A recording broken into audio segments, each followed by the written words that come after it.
Hello बच्चों, कैसे हैं आप लोग। देखिए, आज स्टार्ट करते हैं हम प्रतिलोम त्रिकोणमितीय फलन। नेक्स्ट चैप्टर है आज, क्योंकि वो हमारा कंप्लीट हो चुका था। कुछ दिन से हमारी क्लास प्रॉपर नहीं हो रही थी। आज से हम कंटिन्यू स्टार्ट करते हैं। देखिए, आज हम स्टार्ट कर रहे हैं प्रतिलोम त्रिकोणमितीय फलन। इससे पहले आप 11th में पढ़ के आए होंगे त्रिकोणमितीय फलन इन ट्रिग्नोमेट्रिक फंक्शन। आज हमारे के इनवर्स ट्रिग्नोमेट्रिक फंक्शन। तो इनमें डिफरेंस क्या है? तो देखिए, अभी तक जो हम पढ़ के आ रहे थे, हमारा फंक्शन होता था y is equal to sine x. ठीक है, यही होता था ट्रिग्नोमेट्रिक में। तो जहां पर हमारा x क्या होता था, एंगल होता था, और जो y हमारा होता था वो क्या आता था, रेशो आता था। जैसे साइन, मान लो अगर हमारा यहाँ x की वैल्यू 30 डिग्री है तो हमारा y क्या आता था, साइन 30, यानी y इजकल टू क्या आता था, 1/2। यानी जो y आता था वो रेशो आता था, और जो हमारा x होता था वो डिग्री यानी एंगल होता था। ठीक है, ये तो हमारा था ट्रिग्नोमेट्रिक फंक्शन में। लेकिन अब हम क्या चल रहे हैं, इनवर्स पर। अब यहां हमारा उल्टा है, यहां हमारा क्या होगा, यहां देखिए हमारा फंक्शन जो है y is equal to sine inverse x है। ठीक है, तो यहां हमारा तो x क्या होगा, y is equal to sine inverse x होगा, क्योंकि इनवर्स है। तो यहां से हमारा हो जाएगा x is equal to sine y। ठीक है, यह हमारा उल्टा है। यहाँ पर जो हमारा x है यानी जो हमारी डोमेन है वो क्या होगी, रेशो होगी, अनुपात होगा, और जो हमारा y है वो क्या होगा, एंगल होगा। समझ रहे? ट्रिग्नोमेट्रिक जब फंक्शन पढ़े थे तब हमारा डोमेन क्या होता था, एंगल होता था, और जो हमारे रेशो होते थे वो क्या होता था, रेंज होता था, यानी परिसर, प्रांत। अब यहाँ पर हमारा जो x है वो क्या होगा, रेशो यानी अनुपात होंगे, त्रिकोणमितीय अनुपात जो भी होता है हमारी वैल्यूज होती है, यानी डोमेन तो हमारी रेशो होगी, लेकिन जो हमारा परिसर यानी रेंज होता है वो हमारा क्या होगा, एंगल होगा, यानी कोई भी एंगल हो सकता है। ठीक है, इसमें जैसे अगर हमारा साइन इनवर्स और साइन इनवर्स के साथ ब्रैकेट में साइन थीटा, तो देखिए साइन और साइन इनवर्स क्या एक दूसरे के क्या इनवर्स है, तो ये क्या करेंगे, एक दूसरे को कैंसिल आउट, क्या बचेगा, ओनली थीटा। ऐसे अगर हमारा कॉज इनवर्स है, ब्रैकेट में कॉज थीटा है, तो ये दोनों एक दूसरे को कैंसिल करेंगे, तो यहां भी थीटा यानी ओनली एंगल बचेगा। साइन इनवर्स के साथ अगर हमारा माइनस एक्स है तो देखिए माइनस बाहर आ जाता है और बचता है केवल साइन इनवर्स एक्स। ऐसे हम अगर हमारा टेन इनवर्स माइनस एक्स है तो उसका भी माइनस बाहर आ जाता है, और हमारा कॉसेक इनवर्स एक्स है तो इसका भी माइनस बाहर आ जाएगा, ये भी हो जाएगा कॉसेक इनवर्स एक्स।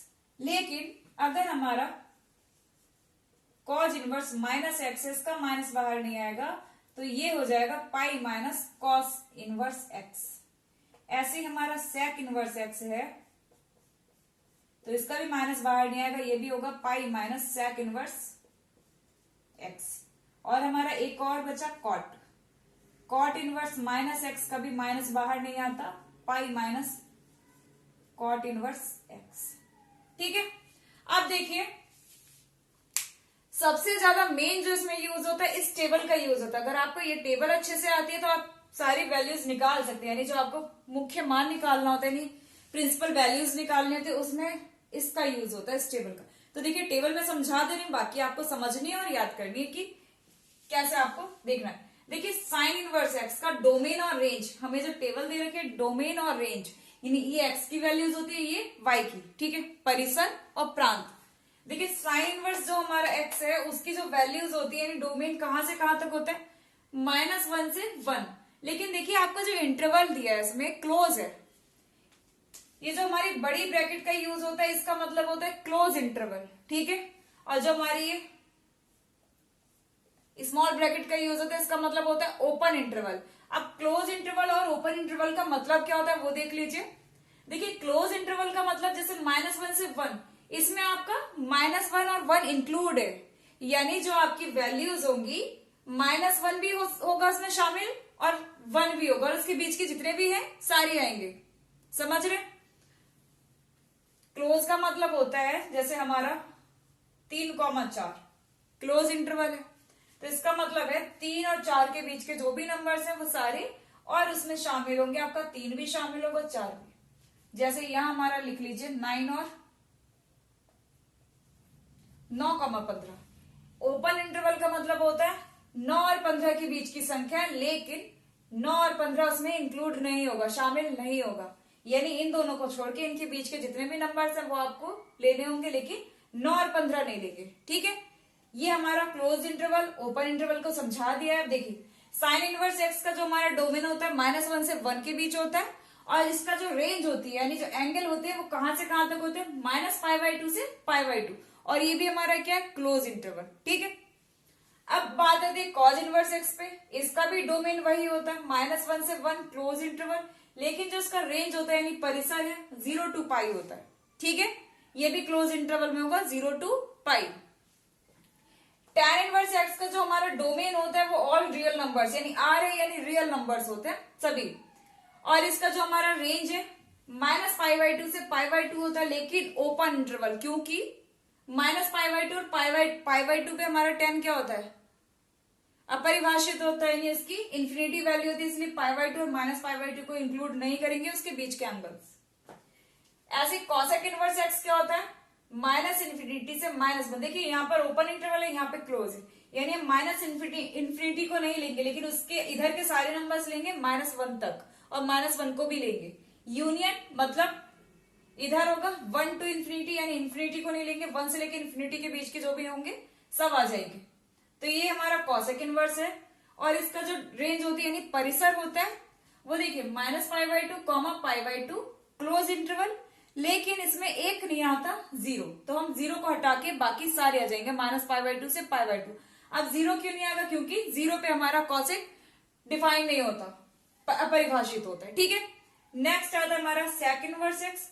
उसका भी जो हमारा डोमेन होता है इन दोनों का सेम होता है। देखिए सेक और कॉसेक का जो डोमेन होता है, साइन और कॉस इनवर्स एक्स के जो डोमेन के अलावा, इनके अलावा जो भी बचा वो होते हैं। ठीक है, इसको अगर आप सिंपली लिखना चाहें तो इसकी जगह आप ये भी लिख सकते हैं r-। ठीक है, सेक इनवर्स एक्स का जो रेंज होती है यानी परिसर होता है वो क्या होता है, 0 to π होता है क्लोज इंटरवल, लेकिन इसमें भी एक नहीं आता हमारा एंगल π/2, क्योंकि π/2 पे सेक इनवर्स एक्स डिफाइंड नहीं होता, अपरिभाषित होता है। लास्ट हमारा कॉट इनवर्स एक्स। इसका जो डोमेन होता है ऑल रियल नंबर्स, लेकिन इसका जो रेंज है यानी परिसर है वो क्या होती है, ओपन इंटरवल 0 to π। तो ये तो आपको समझ के याद करनी होगी कि हमारा -0 हो रहा है तो क्यों हो रहा है, -π/2 को क्यों नहीं ले रहे हैं, मतलब उस एंगल पे हमारा वो फंक्शन डिफाइंड नहीं होता, इसलिए हमको उसको हटा के बाकी सारे हमें लेने हैं। तो क्लोज और ओपन समझा दिया, आपको समझ में भी आ गया होगा कि ओपन इसका, क्योंकि बच्चों को यही इसमें डिफरेंस ही नहीं पता होता कि ये क्या है और ये क्या है, दोनों को कभी किसी का यूज कभी किसी का। तो ओपन और क्लोज का डिफरेंस आपको बता दिया। ओपन का मतलब होता है उन दोनों नंबर को इंक्लूड नहीं करना, उसके बीच के नंबर लिए जाते हैं, जैसे 9 और 15 को छोड़ के 9 और 15 के बीच की संख्या है, और जैसे यहां था 3 और 4 छोड़ो 3 to 7, यानी 3 और 7 के बीच की संख्याएं भी लेनी और 3 और 7 को शामिल भी करने, 3 और 7 को भी लेना, उसके बीच की सभी संख्या। इसमें 9 और 15 को नहीं लेंगे, लेकिन 9 और 15 के बीच की संख्या। तो समझ गए ओपन और क्लोज इंटरवल। और बाकी इसमें फॉर्मुलेस बहुत सारे यूज होंगे, वो सारे फॉर्मुले आपको बुक में मिल जाएंगे, क्योंकि मैं अगर यहाँ लिखाऊंगी तो पूरा बोर्ड भर जाएगा। तो वो सारे क्वेश्चन मतलब वो जितने भी फॉर्मुलेस में यूज होंगे यानी आपको बुक में दे रखे होंगे, सारे फॉर्मुलेस याद करिए, क्योंकि ये जो चैप्टर है पूरा बेस है फॉर्मुलेस पे। अगर आपको फॉर्मुले याद है, आपको ये कॉन्सेप्ट याद है, तो आपको कोई दिक्कत नहीं होगी। तो जितने भी फॉर्मुले सारे रिवाइज करिएगा क्वेश्चन लगाने से पहले। चलिए देखते हैं क्वेश्चन हमें दे रखे हैं। सभी के मुख्य मान निकालने हैं, आपको प्रिंसिपल वैल्यूज निकालने हैं। तो देखिए प्रिंसिपल वैल्यूज निकालने से पहले एक चीज समझ लीजिए, आप लोग 11th में पढ़ के आए, आप ट्रिग्नोमेट्रिक फंक्शन पढ़ के आए होंगे, तो आप ये भी ASTC जरूर पढ़ के आए होंगे। ये हमारी एक्स एक्सिस होती है, ये हमारी बाई एक्सिस होती है। ठीक है, ASTC सभी ने पढ़ रखा होगा। ठीक है, ये हमारा 0, 90, 180, 270, 360 हमारा राउंड चलता है ना एंगल्स का। तो देखिए जो हमारा फर्स्ट क्वाड्रेंट होता है यानी इसमें ऑल एंगल्स पॉजिटिव होते हैं, यानी ऑल क्या होता है, पॉजिटिव। ये आपको सबको पता होगा। एस में हमारा कौन पॉजिटिव होता है, एस से स्टार्ट क्या होता है, साइन, यानी हमारा साइन पॉजिटिव होता है, और साइन का रेसिप्रोकल यानी हमारा कॉसेक, यानी साइन और कॉसेक। ठीक है, एस का मतलब ये हो गया, ये दोनों पॉजिटिव होंगे, बाकी सब निगेटिव होंगे सेकंड क्वाड्रेंट में। थर्ड क्वाड्रेंट आ जाओ, third quadrant T, T means tan and cot, ये क्या होंगे, पॉजिटिव होंगे, ठीक है, बाकी सब निगेटिव होंगे।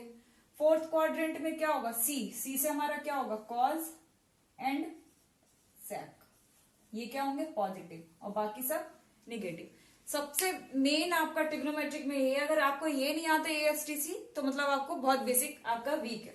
तो देखिए ए मतलब ऑल पॉजिटिव, फर्स्ट क्वाड्रेंट में कोई भी हो सारे पॉजिटिव होते हैं, सेकंड क्वाड्रेंट में ओनली एस यानी साइन और कॉसेक होते हैं, थर्ड क्वाड्रेंट यानी टी यानी आपका टैन और कॉट पॉजिटिव होता है, फोर्थ क्वाड्रेंट यानी सी, सी में आपका कॉज एंड सेक पॉजिटिव होता है, बाकी सारे निगेटिव होते हैं। चलिए फर्स्ट क्वेश्चन देखते हैं। इसमें बोल रहे हैं सभी के मुख्य मान बताइए, यानी सभी की प्रिंसिपल वैल्यूज बताने। तो देखिए हमें दे रखा है साइन इनवर्स -1/2, साइन इनवर्स -1/2। तो देखिए हमें इसका मुख्य मान निकालना है, यानी थीटा, तो मान लेते हैं इसको थीटा।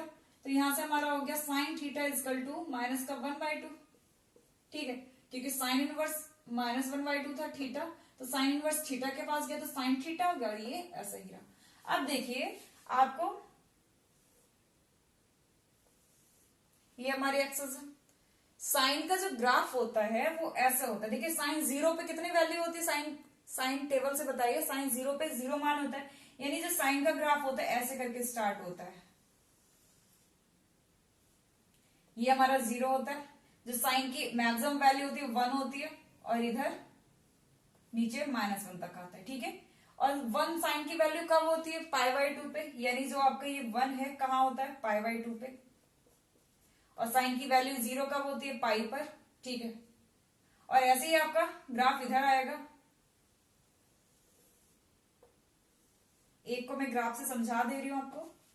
तो देखिए इधर हमारा पॉजिटिव चलता है, इधर निगेटिव। अब साइन यहां पर हमारा -1 को टच कर रहा है,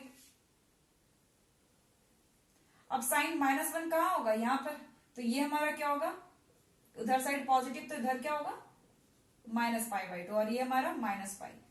अब देखिए अभी जो टेबल में मैंने बताया था, साइन का जो हमारा रेंज होती है, यानी जो परिसर होती है, कहां से कहां तक होती है, -π/2 टू π/2। अब देखिए साइन थीटा की वैल्यू -1/2 है, अब -1/2 इधर होगा या इधर होगा, वो आप देखिए। देखिए इधर सारी वैल्यूज क्या होंगी, पॉजिटिव, सॉरी -1/2 ऊपर होगा, या क्योंकि इधर तो हमारी, इधर एक्स एक्सिस पे हमारे एंगल होते तो वहां तो -1/2 होगा नहीं, रेशियो हमारे कहाँ होते हैं, वाई एक्सिस पे। तो देखिए -1/2 ऊपर हो गया या नीचे, सभी को पता है नेगेटिव वैल्यूज नीचे होती है, तो -1/2, देखिए -1 हमारा ये है, तो -1/2 कहाँ होगा, इसके बीच में कहीं होगा, यहाँ होगा ना हमारा -1/2। अब बताइए हमें ये बताना है साइन थीटा इजकल टू -1/2 है, तो साइन, तो हमारा जो एंगल थीटा है यानी मुख्य मान है, यानी प्रिंसिपल वैल्यू है, तो वो क्या होगी।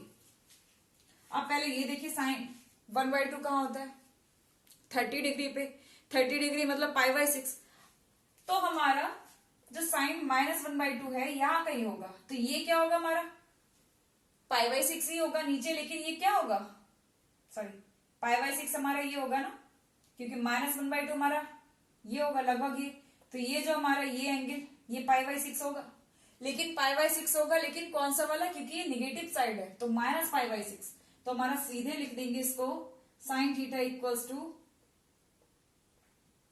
क्या होगा, ये माइनस बाहर साइन π/6। तो यहां से आपको क्लियर हो रहा है कि -1/2 की वैल्यू जो है π/6 होगी, लेकिन माइनस की, तो थीटा बराबर क्या आ गया,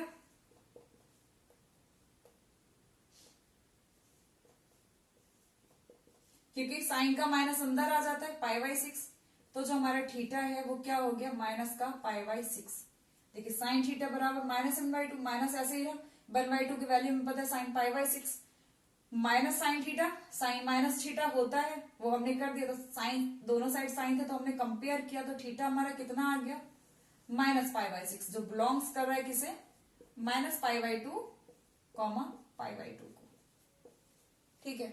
जो भी हम एंगल निकालेंगे उसको हम ये देखेंगे क्या उस रेंज में बिलोंग कर रहा है या नहीं, यानी हमारा जो भी निकालना है, जो वैल्यूज निकालनी प्रिंसिपल वैल्यू, वो इसी रेंज के अंदर होनी चाहिए, ठीक है। फर्स्ट हमने करके दिखा दिया। अब देखिए कॉट इनवर्स अंडर रूट 3, तो सबसे पहले तो हम कॉट इनवर्स को हम क्या मानेंगे,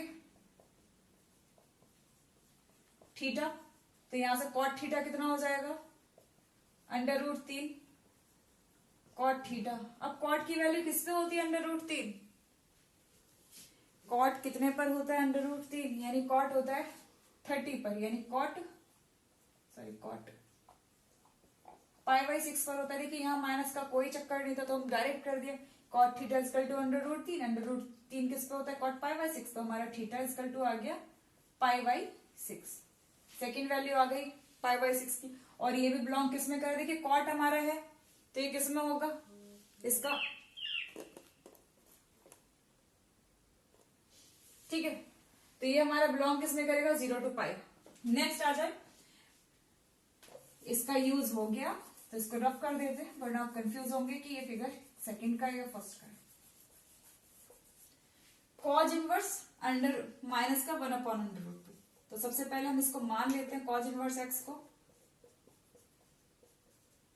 क्या मानेंगे, कॉज इनवर्स एक्स को थीटा, तो यहां से कॉज थीटा हमारा कितना हो गया, -1/√2, ठीक है। लेकिन कॉज थीटा हमारा ऐसे ही रहेगा, माइनस ऐसे ही रखिए, 1/√2 कितने पर होता है, कॉज π/4 पर, ठीक है। लेकिन आपको पता होगा कॉज पाई माइनस थीटा क्या होता है, माइनस कॉज थीटा, क्योंकि जो हमारा ये जो कॉज का जो रेंज होता है वो 0 to π होता है, यानी हमें जो भी वैल्यूज लेनी है 0 और पाई के बीच की, तो कॉज थीटा कितना आ जाएगा, पाई माइनस π/4, क्योंकि माइनस है तो माइनस अंदर जाएगा, मतलब पाई माइनस π/4, तो हमारा थीटा आ गया, सॉरी कॉज, तो हमारा थीटा आ गया पाई माइनस π/4, 4π माइनस पाई यानी 3π/4। अभी चेक कर लीजिए क्या 0 to π के बीच में आ रहा है या नहीं, 0 to π के बीच में ही आएगा। नेक्स्ट हमारा, इसको भी रफ कर देते हैं, कॉसेक इनवर्स -√2, इसको भी हम थीटा मान लेते हैं, ठीक है। तो हम यहां से कॉसेक थीटा हमारा कितना हो जाएगा, -√2, या इसको ब्रैकेट रहने दीजिए क्योंकि, अब कॉसेक थीटा, अब माइनस ऐसे रहने दी, कॉसेक कितने पर √2 होता है, सबको पता होगा कॉसेक होता है π/4 पर, ठीक है। अभी बताया था कि कॉसेक थीटा, अब देखिए माइनस कॉसेक थीटा क्या होता है, cosec theta, cosec minus theta, तो हम इसको लिख सकते हैं कॉसेक माइनस π/4, तो यहां से थीटा हमारा कितना आ गया, माइनस का π/4, और कॉसेक थीटा यानी कॉसेक इनवर्स का जो हमारा रेंज होता है क्या होता है, -π/2 to π/2, लेकिन 0 इंक्लूड नहीं होता क्योंकि कॉसेक 0 पर नॉट डिफाइंड होता है, यानी अपरिभाषित होता है। तो देखिए सबकी प्रिंसिपल वैल्यूज निकाली थी, प्रिंसिपल वैल्यूज हम बस ये ध्यान रखते हैं जो हमारा रेंज है उसके अंदर ही होनी चाहिए, उसकी उससे बाहर नहीं जानी चाहिए। तो देखिए फर्स्ट हमने ऐसे किया, सेकंड, थर्ड, फोर्थ हमने सारे कर लिए। प्रिंसिपल वैल्यूज में कुछ नहीं है, बस आपको टेबल अच्छे से पता होनी चाहिए, आपको रूल्स पता होने चाहिए कि आपको रेंज आपको सबकी पता होनी चाहिए कि रेंज आपकी क्या है, क्योंकि जो हमारा एंगल आता है वो हमारा रेंज के अंदर ही होना चाहिए वो प्रिंसिपल वैल्यूज में, ठीक है। देखिए क्वेश्चन लिखा है tan inverse 1 plus cos inverse -1/2 plus sine inverse -1/2 का मान ज्ञात करें। तो देखिए इसमें हमको सबका टोटल का इस पूरे का मान निकालना, तो देखिए सबका हमें अलग अलग इसका प्रिंसिपल वैल्यूज ही हमें लिखनी होंगी, यानी जो हमारे रेंज है उसके अंदर ही आनी चाहिए जो भी हम एंगल लेंगे। तो देखिए tan इनवर्स 1 सभी जानते हैं, tan 1 किस पर होता है, π/4 पर। तो देखिए डायरेक्ट हम वैल्यूज लगा सकते हैं, tan इनवर्स 1 क्या होता है, tan π/4 पर होता है ना, तो डायरेक्ट इसका वैल्यूज क्या होगी, π/4 प्लस कॉज इनवर्स -1/2। अभी मैंने समझाया था आपको कि कॉज इनवर्स -x होता है pi minus cos inverse x, ठीक है। तो यहां से माइनस को भूल जाइए, कॉज इनवर्स 1/2 यानी कॉज 1/2 कितना पर होता है, 60 डिग्री पर। कॉज 1/2 कितने पर होता है, कॉस 1/2 किस वैल्यू पे होता है? 60 पे। तो 60 को हम क्या लिखते हैं? π/3। तो देखिए यहां पर कॉज इनवर्स माइनस है तो हमारा हो जाएगा pi minus π/3 plus sine inverse minus 1/2। आपको पता है साइन इनवर्स माइनस एक्स की वैल्यू होती है माइनस साइन इनवर्स एक्स, यानी जो माइनस है वो तो आपका बाहर आ गया। अब साइन इनवर्स 1/2 बचा आपको, ठीक है, क्योंकि अब हमें केवल साइन इनवर्स एक्स पे फोकस करना है, यानी जो हमारा रेशो अंदर है 1/2, यानी साइन कितने पर 1/2 होता है? 30 पर। 30 को हम π/6 बोलते हैं तो हमारा हो गया माइनस का π/6, माइनस हमारा बाहर आ गया और जो एंगल हो गया π/6। सबको सॉल्व कर दीजिए। π/4 प्लस 3 एकम 3 यानी 3π minus pi 2π/3 plus minus minus π/6। सबका एलसीएम ले लीजिए। 4 3 और 6 का कितना एलसीएम होगा? 12 हो जाएगा। 4 3 12 तो 3π, 3 चौक 12 तो 4 दूनी 8π, 6 दूनी 12 मतलब 2π। सबको सब्ट्रैक्ट करिए, ऐड करिए, जो भी हो रहा है। 8 और 3 जोड़ेंगे 11 हो गए, 11 में से 2 गए, 8 3 11, 11 में से 2 गए, 9π/12। अब कट कर दीजिए। 3 3 3 चौक 12 यानी 3π/4। इस टोटल की जो वैल्यू आई है वो आपकी क्या आई है? 3π/4। देखिए इस टाइप के जितने भी क्वेश्चन आपके बनते हैं तो आपको मेन आना चाहिए प्रिंसिपल वैल्यूज आप कैसे निकालते हैं। तो प्रिंसिपल वैल्यूज के लिए जो टेबल आज बताई थी, समझाई थी, डोमेन एंड रेंज आप कैसे डिफाइन करते हैं कि किसकी रेंज क्या है, किसकी डोमेन क्या है, आपको वो इंटरवल पता होना चाहिए कि साइन कॉस टैन इन सबके इंटरवल है क्या। तो जो हमारा प्रिंसिपल वैल्यू होती है वो उस रेंज से बाहर नहीं जानी चाहिए, उस इंटरवल के अंदर ही होनी चाहिए। जब हम प्रिंसिपल वैल्यूज निकाल लेते हैं अच्छे से तो ये जो क्वेश्चन जितने भी इसके कितने भी टफ क्वेश्चन आ जाए आप फट से कर देंगे। ठीक है, आज हम लोगों ने क्या किया? जो भी बेसिक था वो कंप्लीट कर लिया और जो प्रिंसिपल वैल्यूज निकालने के जो भी क्वेश्चंस थे वो आज हम लोगों ने कर लिए। अब नेक्स्ट क्लास में हम लोग करेंगे इसके आगे के क्वेश्चन। चलिए आज के लिए थैंक यू।